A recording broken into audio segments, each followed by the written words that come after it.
All right. Can everyone hear me? Not too well? How about in the back? Can you hear me?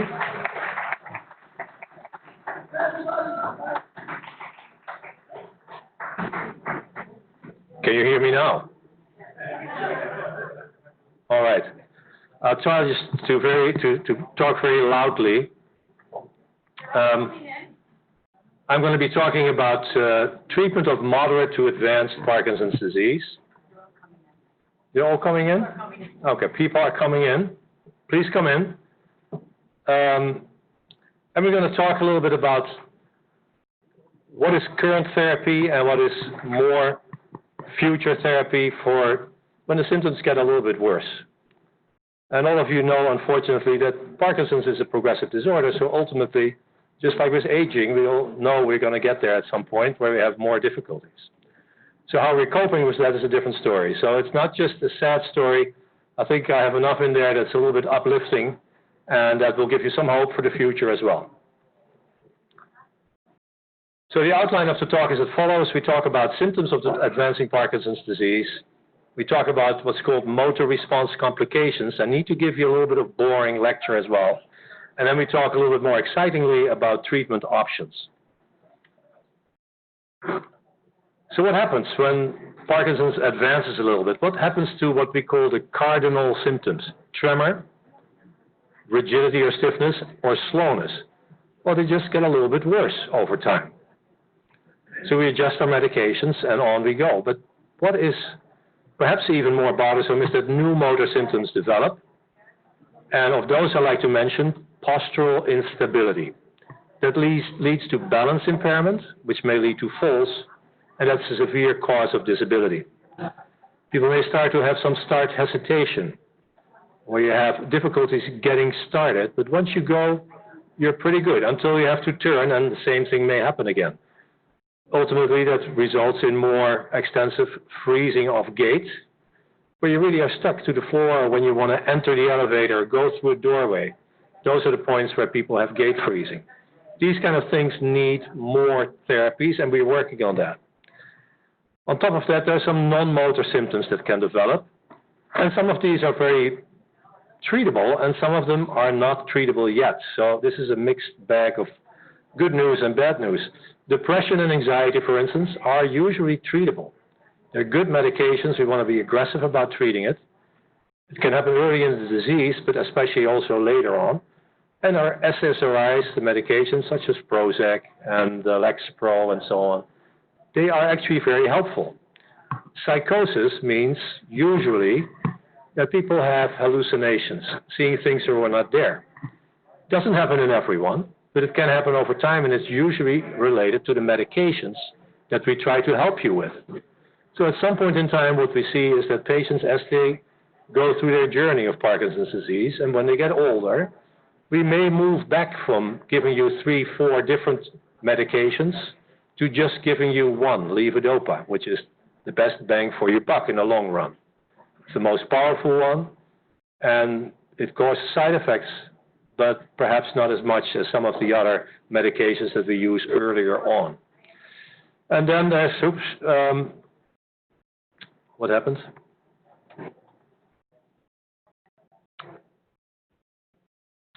There's autonomic dysfunction. With that, we mean constipation, urinary frequency, and there are some medications for that as well.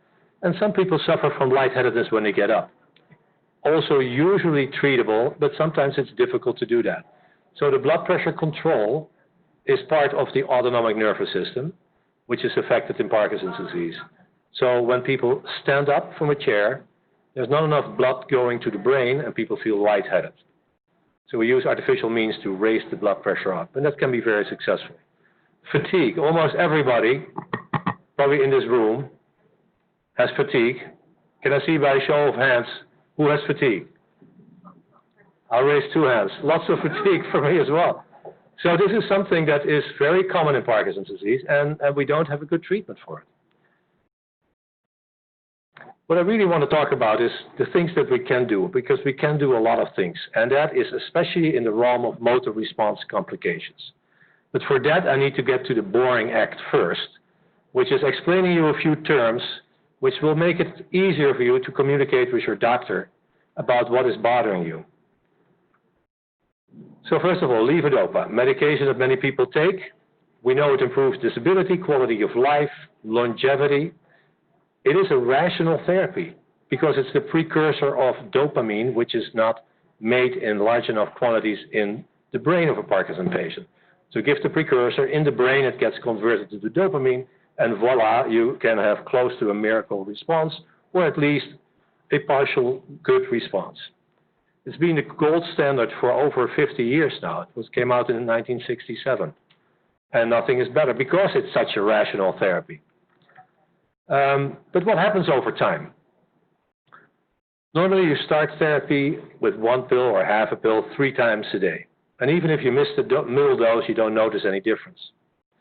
But as time goes by, as years go by, the response to each dose of medication starts to change, and it lasts a little bit shorter, and you get periods where you're less mobile and periods where you're more mobile. And that is what I want to talk about. And patients will describe these episodes as they're feeling good versus bad, or they will say, I'm mobile or immobile, or they will say, I'm steady versus shaky.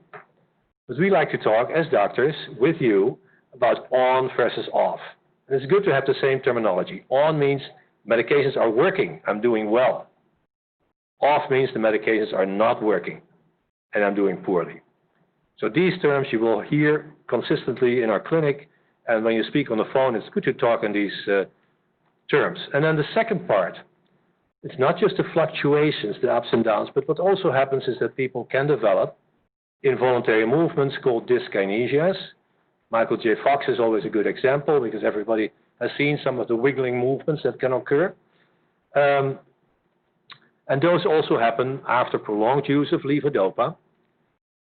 But we have treatments for that as well. So here, you see a tremor predominant patient. A little bit of freezing here, and she gets close to the chair. Right there, a little hesitation. And then I do the pull test where I pull people back and see how they respond. Usually it's my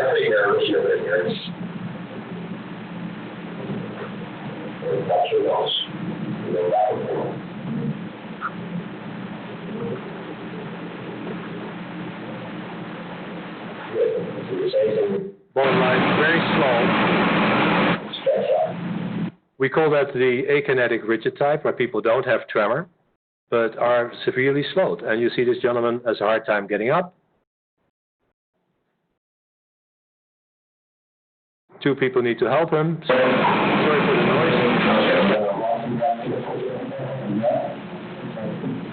And if you have 2 people, there's a good way, yeah. We can turn the volume off. I don't want to touch any technology. If you have 2 people, you can actually rock a person back and forth and kind of make the foot come off the floor and use gravity to have the foot come forward. And this is what we had to do in this particular patient. So here we do the pull test as well. I will explain it to this patient. He's standing, you see this to posture. And the reason I'm showing you this is that I also will show you the picture after he is taking levodopa. So he's standing okay, but then me in my younger years, I'm much nicer now. I'm going to pull him back. He has no response. This is scary. And I try to put him back, but then it's hard to actually have him stand. But there's good news. There's levodopa. Look at this man now. Same guy. Just a few hours later, levodopa has taken effect. He's quick. He looks up in the camera, or at least at the finger. And he's really doing well. There he goes, getting up by himself. Walking with arm swing. It's a nice white sock here on the left-hand side. Holding his pants up. And I have a hard time actually catching up with him with the IV. And look at this, even his balance is better. pulling him back, and it's not perfect, but it's really good. I like it so much, I do it one more time. Good, so that is, oh, sorry, that went a little bit too fast, but that was the woman we saw earlier, again doing great on levodopa, but she has a little bit more of the dyskinesia. And usually that doesn't bother a patient very much. It bothers maybe other people, but patients often don't realize that they have a little bit of movements, and they feel good because they're not off. The medication is working, and they can be mobile. All right, so together these fluctuations and dyskinesias are called motor response complications. So a little bit of terminology, not too much. We talk about wearing off. What does it mean? That means that you give a dose of medication, and instead of it working until the next dose, it wears off before you get to the next dose. So shortening of the response to an individual dose. If that gets worse and becomes unpredictable and more acute, then we talk about on-off fluctuations. On is good, off is bad. And that can be like a light switch. Delayed on means, normally, doctor, my pills kick in half an hour, but sometimes it takes 2 hours. That's delayed on. Dose failures means it doesn't kick in at all. Few more terms, dyskinesias, several types on the right-hand side. Off-period dystonia means when the medications are not working. People can have toe curling, foot turning in, and dystonia, cramping, abnormal postures in other areas as well, as we will see. Then people can get peak dose dyskinesia, meaning when the levels are high, they move a little bit. You don't need to remember this. Square wave dyskinesia, meaning if you want to have a response of levodopa, unfortunately, you always have some dyskinesia. Throughout the response to levodopa, to that particular dose, you will be dyskinetic until it stops working. Then you're off and the dyskinesias are gone. Next pill kicks in and you become dyskinetic again. We call that square wave because it's there all the time. And the last one is really complicated, but this is a smart group. So I'll mention it, diphasic dyskinesia. Some of you may have this, and it's always good to think, when do these symptoms occur in my levodopa cycle from dose to dose? So some people have bad dyskinesias in the beginning, just 10 minutes after they take the pills, and at the end, just before they do for the next dose. That is called biphasic or diphasic dyskinesia. The treatment is slightly different, so you want to tell your doctors about that when you think that's what's happening. So wearing off here in schematic, normally 3 times a day you take the dose, at 7 in the morning, at 12 and at 5, let's say, and the level of levodopa goes down, and then it goes back up with the next dose, but your clinical symptoms in pink actually are pretty smooth. This is how it should be and it should stay, but over time you get this next picture where you start noticing before the next dose is due that your symptoms start to return. If it gets a little bit worse and now you're taking levodopa every 2 hours, you will see that your clinical symptoms in pink start to really mirror the levels of levodopa in your bloodstream and in your brain. So those are called on-offs. Dose failure, pretty clear. That dose at 9 a.m. never really kicked in for some reason. Maybe you had a heavy breakfast. Maybe just some nice sausages and some scrambled eggs, and the pill is just sitting in between the two of them. So that can happen. The dose doesn't kick in, and for 3 hours, this patient is probably going to be what we call off. Okay, so you get the terms. Off-period dystonia happens when the levodopa levels are low, such as in the morning, early morning dystonia, before you take medication. But also at the end of each dose, there can be the toe curling and the foot inversion and some other symptoms of dystonia. So for that, you would take medication and it would get better. Here you see a good patient, I was going to say a good friend of mine, but patients become kind of friends over time, who has, many years ago, he had deep brain stimulation, and this was an evaluation for that, and we asked him to be 12 hours without his medication. He could only do it for 6 hours because he was so uncomfortable. You can see he has mouth opening dystonia, foot inversion, arms are dystonic, and then when he takes his medication, he has a difficult time walking. When he takes his medication, perfect. Levodopa, he's sitting there, he's perfectly comfortable. That off-period dystonia got better. He has a little dyskinesia in his gait, but he feels great.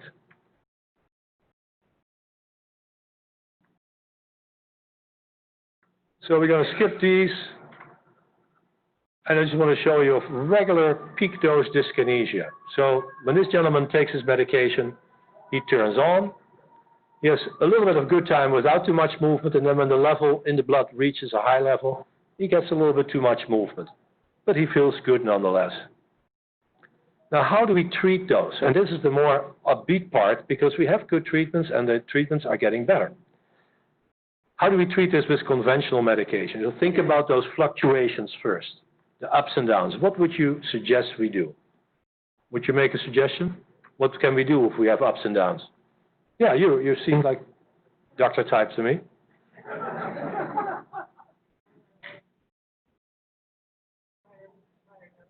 Well, perfect, higher dose. I don't know how you figured it out, but it's the first one on the screen. It's brilliant.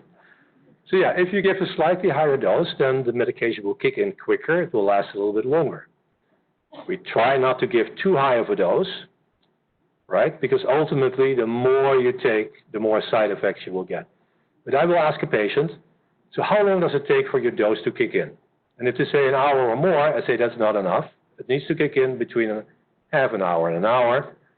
And if that doesn't do it, or if it doesn't kick in at all, we need to increase the individual dose at that particular time. Now, what if you tell me, well, doctor, it kicks in, but it doesn't last me long enough to the next dose? What would you do then? Right, give it more often. So you decrease the intervals, and instead of every 4 hours, maybe you give it every 3 hours. If that doesn't work, you can use a medication called Rytary, which is an extended release capsule, and for some people that works, where you don't have to give it that more frequently, but it's a long-acting formula. Like in the old days, we used Cinemat CR, sometimes we still do. This works a little bit better, I believe, than the CR. So that's a good option. And then we can use liquid levodopa. For those of you who are able to take medication every hour. It's not for everyone, but if you can be disciplined and take something every hour, you can just give the right amount. And why liquid? Because a pill is either half a pill, a whole pill, 3/4 is impossible to do. With the liquid levodopa, you can give 56 mLs if you measure it out. I can give you the recipe later. And then you can give just enough that it works for about an hour. And because you give such a low amount, you can get less dyskinesia. So people that fluctuate with dyskinesia like this on pills, with this liquid trick, you can make them fluctuate a little bit more like this. Okay? Make sure that you redistribute the protein. Protein and levodopa compete for absorption in the gut wall to the bloodstream. So if you have heavy food, then your pill will probably not kick in. So maybe you need to take a little bit more at a time, or take your pills an hour before you start eating. Make sure other medications are optimized. What are the other medications? Dopamine agonists, Mirapex, Requip, and Nupro. They all have other genetic names too, but I think this is generic names, but I think this is how you know them. COMT inhibitors, entacapone or Comtan. MAOB inhibitors, selegiline, razegiline, and amantadine. But how good are these drugs? So these are medications that have been tested together with levodopa to fill up these periods of off time, to get you go through the day without as much off time. But this is how good they are. The agonists, the MAOB inhibitors, and the COMT inhibitors. Look at that column, the off-hour reduction. So how many hours less bad time you have, and it's less than 2 hours. This is just not doing the trick. So people still, with these medications, have a lot of off time. So we need something better, and that's where we get to the interventional therapies. This is where you get excited, okay? So what kind of interventional therapies are there? Well, there are quite a few, and some of them may be helpful for some of you, and some of them maybe not. So I've divided them in injection therapies, inhalation therapy, infusion therapy, and surgical therapies. Let's start with the injection therapy. This is a pen-inject system here. There's a little container, a glass container with medication called apomorphine. It has nothing to do with morphine. And when you inject that, within 5 minutes, you can turn on. You can get a on state, a good state. So if you have a gap in between two levodopa doses, you can get a quick relief With this medication, it is just as effective as levodopa. It only lasts for about an hour, but it's good to fill up a gap, and it's good to get in the morning and get going in the morning. This is how you inject yourself, in your leg or in your stomach. And on the right-hand side, you can see our gentleman from earlier who really could benefit from an injection at that time. And in 5 minutes, he would be just as good as what I showed you after he had taken his levodopa. Botulinum toxin, just so that you can tell your friends that you had Botox injections. We do that, actually. So what do we do it for? For these dystonic feet that you see here. And a lot of people have this upgoing toe and the curling of the toes, and we inject that with botulinum toxin. On the right-hand side, you see our patient here, and if I move the video over a little bit, where's my cursor? You'll see her dystonic foot. And so this person would benefit greatly from botulinum toxin injections. We use it also for eyelid opening apraxia. On the top two panels, you see blepharospasm is slightly different before and after botulinum toxin injection. We do the same thing in our patients who have difficulty with eye closing or just falling closed on them and not being able to open them up voluntarily. Many patients actually have that. So we inject them with a tiny little bit. It looks scary. The needle is very small. And so far, we haven't really punctured any eyeballs yet. So this works for people to some degree. Botox also is used for too much saliva. So if you have drooling, you can inject the parotid gland right there. Oops, sorry. Right here, and the submandibular gland is right here, and that is a very good treatment for drooling. So there is stuff that we can do for symptoms that you might not consider the most important ones, but they are important, and we do what we can do. So if we can help you with that, tell your doctor. Inhalation therapy, you've heard about it. This is the new one called Inbrija. That's levodopa, comes in an inhaler. It kind of does what that apomorphine injection does, except for it's not quite as quickly. The injection goes through the skin, and from there, it gets quickly absorbed. This goes through the lungs and gets also quickly, maybe in 15 minutes, gives you a benefit.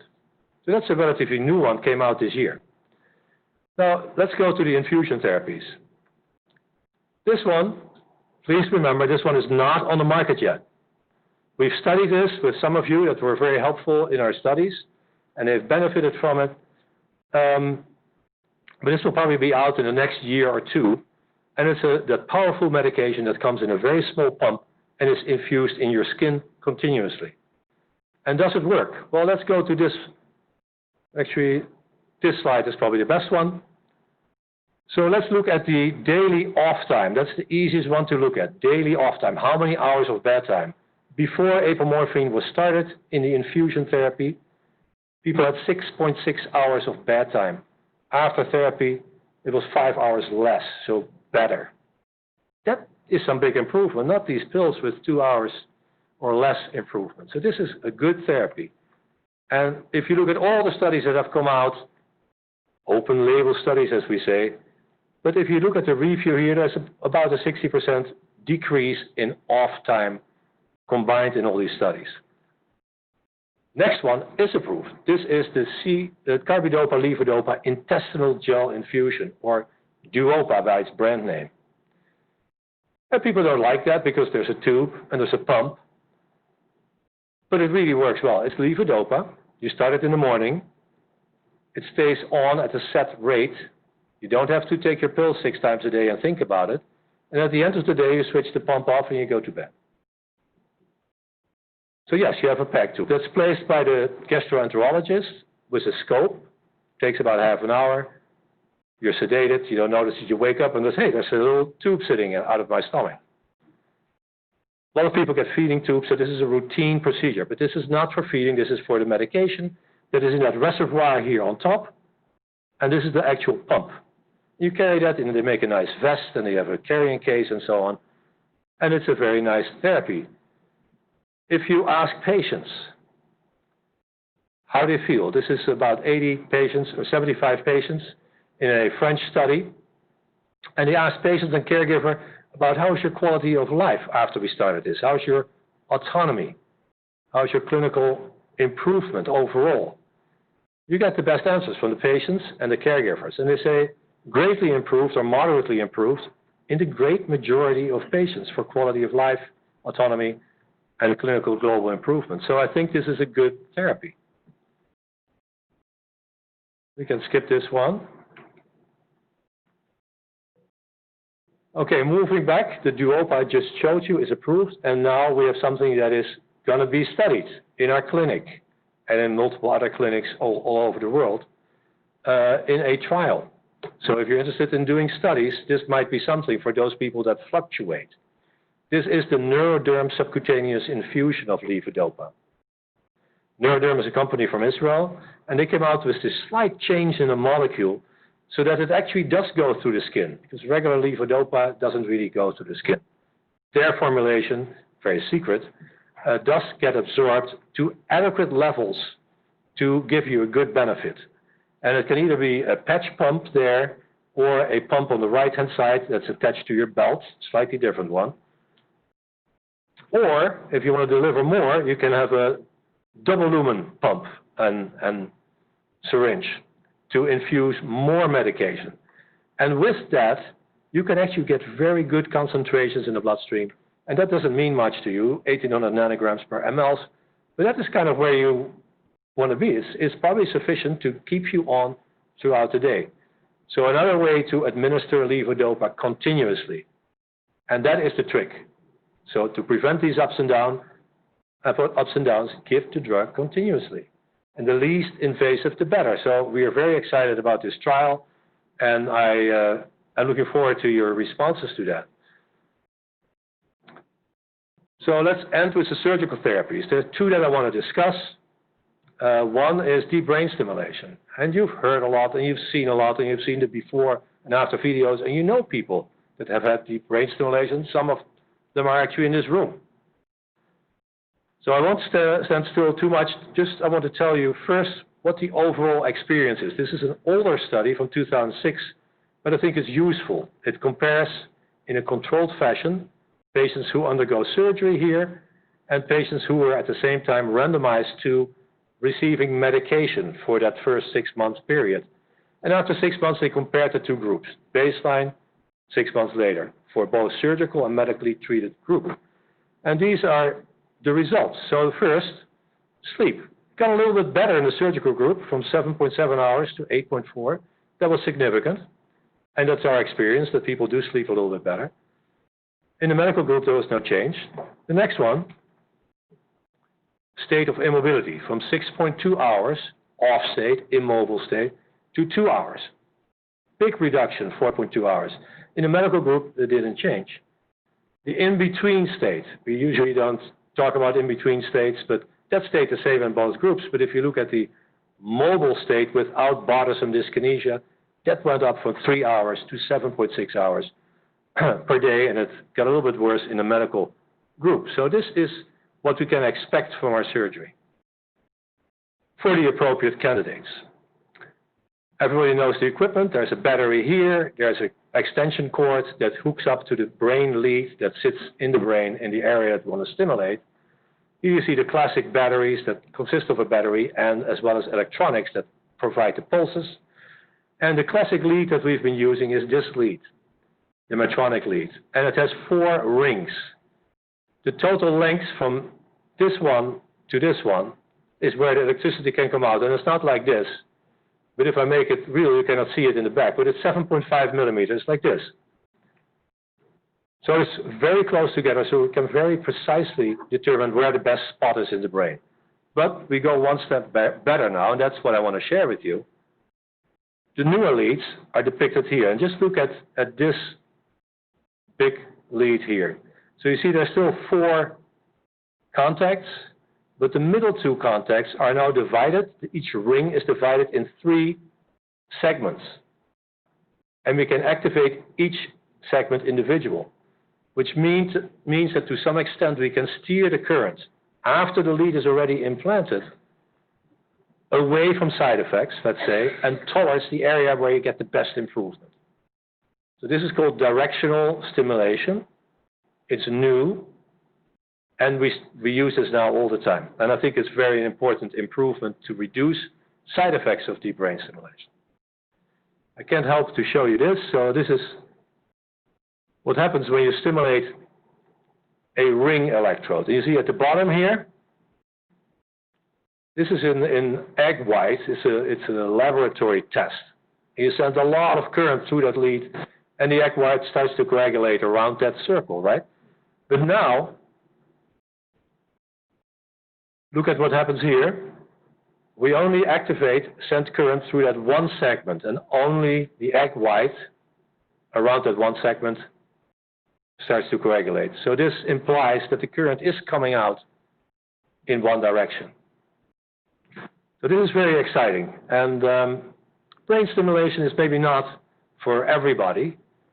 Usually we don't like people to be too old. The later 70s is getting a little bit too old. It is invasive. You need to drill some holes and so on.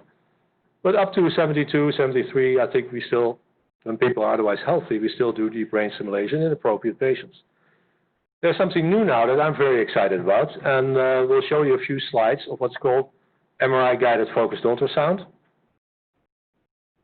So there was actually a trial already in essential tremor. That's a different type of tremor, a different disease, where tremor is the only symptom. And the trial was published and got a lot of attention. And what is the technology? Well, you can make a lesion in the brain with ultrasound waves without entering the brain.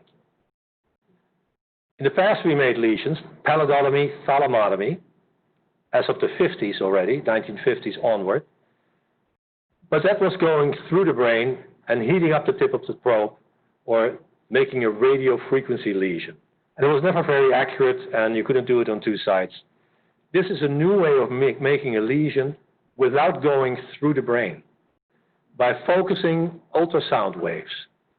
The energy from ultrasound beams can heat up the tissue from the outside. In the old days, this is not a new idea. It's been around for maybe 50 years. But in the old days, ultrasound waves could only work if you had what's called an acoustic window. You need to do a craniotomy, taking part of the bone out, and then the sound waves could penetrate.